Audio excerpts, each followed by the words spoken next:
Di sini ada yang merasa paling apes. Coba lu dengerin dulu nih cerita dari gua ya, supaya lu bisa tahu nih tingkat keapesan tuh seberapa. Karena gue punya cerita orang yang kesialannya itu to the bone banget gitu, to the DNA banget gitu ya kan. Langsung cekidot.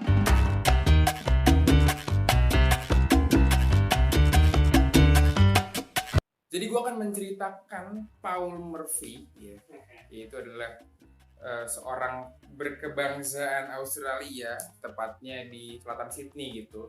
Dia punya tingkat kesialan yang cukup sangat amat beyond, ya kan, to infinity and beyond banget gitu. Karena dia itu pernah kena malpraktek, dia pernah bukan pernah lagi ketabrak beberapa kali, kerampokan, terus juga wah. Jadi kisahnya itu dimulai pada tahun 1970-an. Gua nggak tahu pastinya berapa. Cuman yang jelas si Paul Murphy ini pada saat itu sudah SMA gitu ya, sudah remaja menuju dewasa yang kecanduan banget sama obat terlarang. Nah, akhirnya nyokapnya masukin dia ke dalam rumah sakit Chelmsford Private Hospital ya kan, untuk direhab, dan dia ditangani oleh dokter Harry Bailey yang spesialis menangani pasien-pasien yang kecanduan narkoba. Nah, si Harry ini punya metode khusus gitu, punya cara khusus untuk menyembuhkan pasiennya gitu. Namanya tuh deep sleep therapy. Gokil. Misalnya ada saudara lo gitu kan masuk ke Chelmsford terus ketemu sama dokter Harry gitu, saudara gue bakal sembuh nih, bakalan nggak ketergantungan lagi nih sama obat-obatan gitu kan, karena dia punya metode yang dari namanya cukup meyakinkan gitu. Tapi tanpa disangka metode itu tuh sebenarnya adalah metode yang sangat aneh, karena si pasiennya ini dibuat koma dulu ya kan, terus disetrum sama listrik. Jadi singkatnya deep sleep therapy ini adalah disetrum gitu kan. Dan si Paul ini selama 14 hari itu dia dapat 42 setruman. Gokil kan. Dulu disetrum manja gitu ya kan, tapi kayaknya sih dengan voltase nggak terlalu besar gitu, mungkin kayak shotgun tau gak sih yang, karena 24 dari 27 pasien dokter Harry ini meninggal ya coy. Meninggalnya karena bunuh diri sih gitu, karena dia depresi gitu. Jadi bukannya sembuh dari ketergantungan obat-obatannya, malah depresi. Atau mungkin gitu memang si dokter Harry ini visioner gitu, karena orang-orang yang kecanduan susah banget ya kan dilepas dari obat-obatannya gitu, dari hal yang mencandukannya. Akhirnya dibuatlah dia depresi gitu. Nah, ternyata masih ada sedikit hoki ya dari si Paul ini. Jadi dia bisa lolos dari rumah sakit tersebut. Yang nggak lama setelah dia cabut dari rumah sakit itu, rumah sakitnya dinyatakan membuka malpraktek. Aduh. Nah, itu dia malprakteknya itu adalah deep sleep therapy yang dijalani oleh si Paul itu, brother. 6 tahun berlalu ya kan, kayaknya dia sudah lulus dari sekolahnya, akhirnya mendapat kerjaan, yaitu menjadi sebagai penilai mobil. Dan di hari pertamanya Doi dapat kesempatan untuk mereview ya kan, jadi reviewer Doi GT Falcon. Gokil, pada saat itu tuh mobil yang cukup fancy gitu, dan cukup mahal dan cukup sport gitu, karena masih muda juga, jadi adrenalinnya masih tinggi banget ya kan. Nah, pada saat dia nge-review mobil itu, dia ngebut-ngebut ngeng lewat terowongan, keluar terowongan, dia nabrak mobil. Apes gak tuh si bego ya kan? Dia cuma disuruh nge-review tapi malah nabrak. Nah, hari-hari sebagai reviewernya tetap berjalan gitu kan, walaupun dia sempat nabrak di hari pertamanya gitu ya kan. Gue nggak tahu nih dia antara apes apa bego, beda tipis gitu kan. Tapi ya dia masih diberi kesempatan untuk lanjut menjadi reviewer mobil gitu. Dan ternyata keputusan yang diambil sama perusahaan review mobilnya ini salah gitu. Harusnya dia diberhentiin aja, karena memang selama dia kerja di situ ya kan, dia tuh banyak kena tilang karena nabrak, karena kecelakaan dan lain-lain yang ngebuat SIM-nya itu ditarik gitu. Akhirnya dia diberhentiin gitu kan dari review mobil tersebut. Dia akhirnya serabutan dan dia tuh kayak ngebantu-bantuin benerin furniture gitu. Pokoknya kalau di Indonesia tuh jadi abang-abang yang suka ada di tempat terdekat lu deh gitu. Pasti dia bisa benerin genteng, bisa benerin antena, bisa benerin yang nggak rusak, bisa ngerusakin yang bener gitu kan. Nah ini dia tuh kayak gitu. Dia nabung sampai akhirnya dia itu punya usaha sendiri dong. Jadi dia bikin usaha salon mobil gitu atau detailing gitu kan. Jadi membuat kayak bersih-bersihin jamur, kayak ngincrongin mobil gitu. Nah dia bikin usaha kayak gitu di samping makam. Nah tak disangka tak dingana gitu kan. Ini bukan horor sih, tapi horor buat kehidupannya dia gitu. Di makam tersebut itu ada makam mafia. Nah si makam mafia ini itu dibakar sama musuh mafianya yang ngebuat pemakaman kebakar sekaligus yang terdekat di pemakamannya itu salon mobilnya doi gitu. Ini habis-habis nih bocah nih.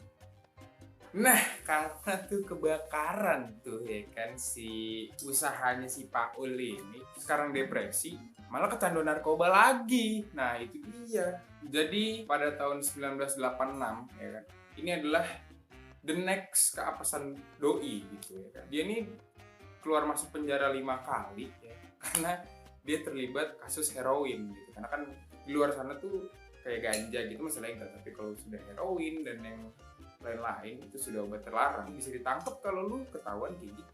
Nah pada tahun 2005 akhirnya doi berhasil keluar gitu kan. Lalu dia berjanji kepada dirinya untuk tidak memakai yang kayak gitu-gitu lagi. Dia bekerja kembali, serabutan kembali ya kan, dan ngumpulin duit buat pindah ke rumah yang lebih baru. Akhirnya dia pindah ke salah satu perumahan gitu dan dia kayak kayaknya gue udah bakalan di sini sampai 10 tahun ke depan. Nah lu kira perjalanannya dia ini udah kelar di sini doang? Belum karena nih ya. Jadi dia itu pernah lagi jalan Desi malam-malam nih Desi jalan pulang. Tiba-tiba ada mobil keluar tuh remaja, si remajanya mukul bahu Paul pakai tongkat baseball sampai patah. Memang mungkin mukanya Paul ngeselin atau dia nggak suka lagu Desi gitu kan. Jadi lagi Desi, wah gue nggak suka tuh. Kita lanjut lagi ke 2 tahun setelah dia dipukul bahunya. Ini juga konyol juga, dia lagi jalan set. Tapi dia lagi nyanyi gini sekarang. Hey tayo, lagi jalan. Hey tayo, ditabrak sama motor lagi kenceng. Gue nggak habis pikir nih, maksud gue kayak kenapa motor itu nabrak Paul gitu, padahal yang jalan banyak gitu. Akhirnya dia ditabrak sama motor kenceng, jedar ya kan. Dan lu tahu sendiri kalau di luar itu setahu gue nggak ada motor 250 cc apa mungkin dikit gitu. Jadi motornya tuh cc 300 ke atas gitu karena kan badannya gede-gede juga. Ini ditabrak lagi kenceng, jebret ya kan. Setengah badannya patah. Lu bayangin tuh. Oke, mending lu di presto lah gitu biar nggak usah ada tulang gitu kan, biar tulang lu lunak gitu. Nah, tapi karena ditabrak gitu kan dan memang lagi kenceng otomatis ya nabraknya juga ketangkep gitu. Karena ketangkep, doi dapet duit ganti rugi. Masih ada sedikit-sedikit hoki yang gue bilang. Akhirnya doi make duit ganti ruginya buat beli komputer sama buat beli alat-alat supporting equipment-nya dia buat bekerja karena kan dia serabutan dan jadi kayak tukang bener-benerin segala macem gitu kan. Tapi baru aja hoki, gue baru ngomong hoki kan tadi, dia langsung apes lagi. Malamnya abis doi beli komputer dan semua alat-alat yang dibeli dengan duit itu, malamnya doi dimaling. Rumahnya dimaling ya kan. Ini si bego nih, gue gak ngerti lagi dah. Baru dapet rezeki keluarnya lebih banyak. Nah itu di tahun 2011 tadi. Nah emang kayaknya nih sial tuh selalu membayang-bayangi dia gitu. Dia nggak mau, nasib sial nih kayak nggak mau. Wah kamu tidak boleh hoki. Nggak perlu waktu lama, nggak perlu waktu 4-5 tahun. Tahun besoknya, setahun kemudian loh, dia dirampok. Dia dirampok dan dipukulin sampai giginya habis. Lu bayangin tuh. Ya Allah. Setahun kemudian dia langsung dirampok lagi.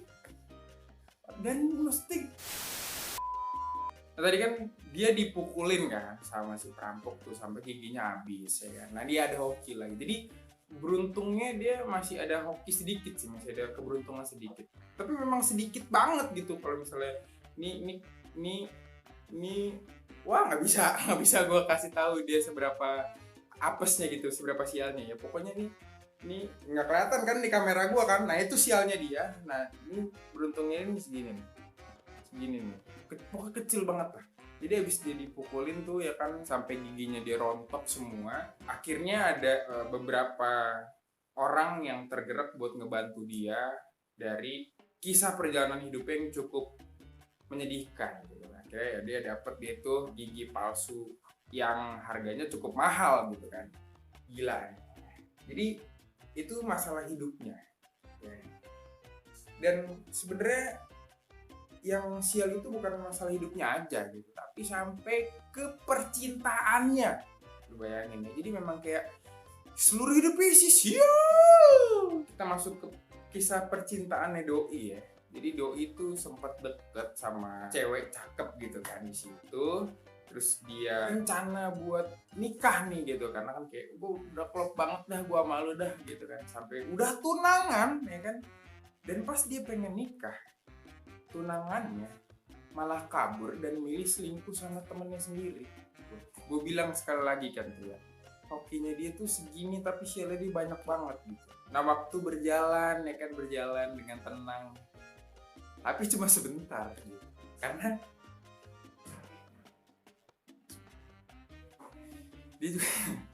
dia juga aneh nih orang. Pada suatu malam yang indah penuh dengan bintang ya kan, orang-orang di rumah sekitarnya mungkin dengan ketawa-ketawa nonton Netflix mungkin. Nah dia itu kedatangan tamu, terus ya layaknya orang dapet tamu aja gitu, dibukain set. Pas dibukain nggak ada assalamualaikum, nggak ada shalom, nggak ada apa-apa. Si orang ini yang nggak dikenal sama si Paul itu nyiram bensin ke Doi, terus dibakar ke Doi. Jadi emang kayak orang ngeliat ini kesel banget gitu, kayak sampai pengen dibakar gitu. Nggak cuman ditabrak doang, nggak cuman dihantam tuh bahu, dibakar. Dan akhirnya ya karena dibakar gitu kan ya dia mengalami luka bakar yang cukup serius gitu. Nah yang bikin tambah kesiannya lagi karena ya dia bertambah usia, bertambah tua ya kan. Akhirnya adalah penyakit-penyakit yang identik sama orang tua gitu ya, itu jantung sama tekanan darah tinggi gitu. Dan juga kakinya itu bengkak, di dalamnya ada cairan, nggak tahu diabetes apa mungkin ya, yang ngebuat tuh dia nggak bisa pakai sepatu atau mungkin alas kaki gitu. Tapi gokilnya dengan kakinya yang bengkak penuh cairan, nggak bisa pakai sepatu, dia itu harus naik sepeda sejauh 15 kilo untuk bekerja. Gokil ya. Sampai akhirnya nih pada suatu malam ya kan, Doi itu lagi tidur, kebangun, tidur lagi, kebangun lagi, tidur lagi, meninggal. Oh, jadi tidur lagi, kebangun lagi karena dia tuh lapar guys. Jadi akhirnya karena dia lapar, dia membeli makan di dapur nih kan. Dia bikin tuh makanan, dan sayangnya dia ketiduran sampai kebakaran sih si rumahnya. Dan ini sebagai kesialan terakhir Doi, karena ya Doi meninggal pada saat itu, nggak bisa diselamatin karena mungkin ya ini kecelakaan tunggal. Terus juga orang-orang pasti aware-nya pas udah api gede banget gitu, dan dia nggak bisa diselamatin lagi. Jadi gimana lu ngerasa lu paling sial? Lu dengerin tadi Paul. Si Paul ini banyak banget sialnya guys, ya kan? Paul ini kayak orang jatuh ketimpa tangga, ketimpa genteng ya kan, terus ada pisau nancep dari mana, jebret gitu kan, terus ada bom atom, dar, tapi dia masih hidup, terus tiba-tiba ada bencana Dragon Ball langsung ada naga, wah gila tuh pokoknya, tapi dia tetap hidup dan akhirnya dia meninggalnya karena kecerobohannya sendiri. Oke, thank you banget nih yang udah pada nontonin. Nggak tahu ada yang nonton nggak sih? Ya semoga aja ada. Oke, bye bye.